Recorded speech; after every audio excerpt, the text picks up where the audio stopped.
everyone, welcome to day one of our React.js tutorial series.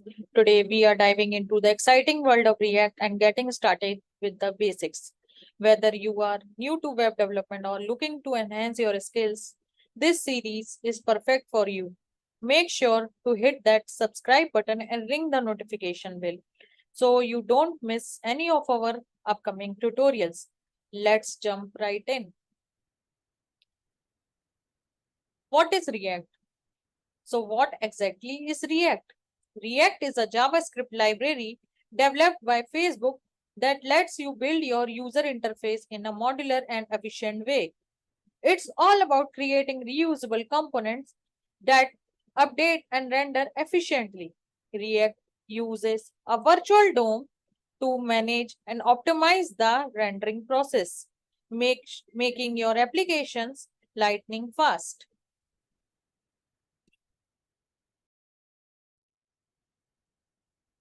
Before we start coding, let's set up our development environment.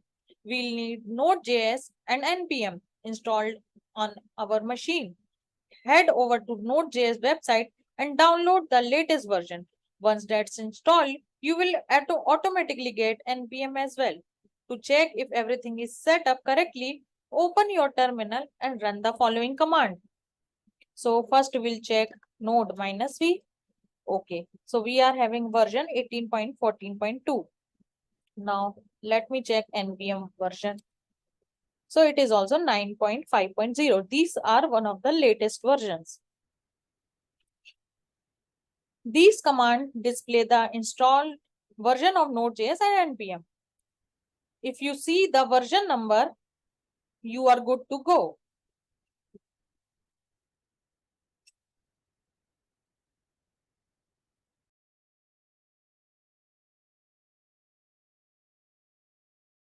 All right, now let's create our very first React component. In React, everything is a component.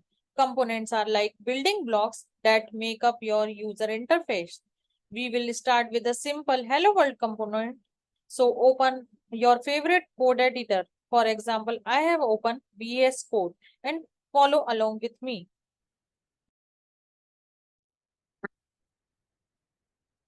First of all, we'll create one folder where we want to create our app.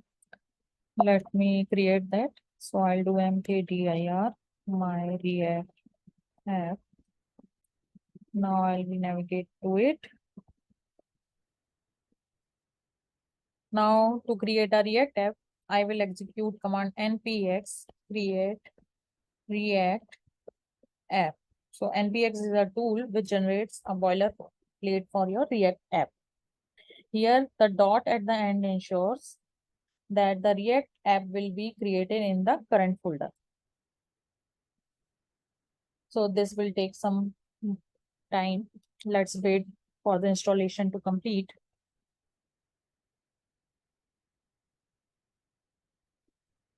Once the installation is completed, you will see some folders and files which are generated. Now open the src folder and go to app.js. So here we will replace this template with our code of hello world. Suppose I put one h1 tag and put here hello world and save it. So this is simply returning a JSX element which has hello world h1 HTML tag inside it. Now to see your component in action, we'll return to the terminal and execute npm start. This command will start the development server and you will see your app in your browser at localhost 3000. And also you will see your component has been rendered in the browser. That's it for day one. Today we learned that what React is, set up our development environment and created our first React component. In the next video, we will dive deeper into components and props. Don't forget to like and share this video if you found it helpful. See you in the next tutorial. Thanks for watching.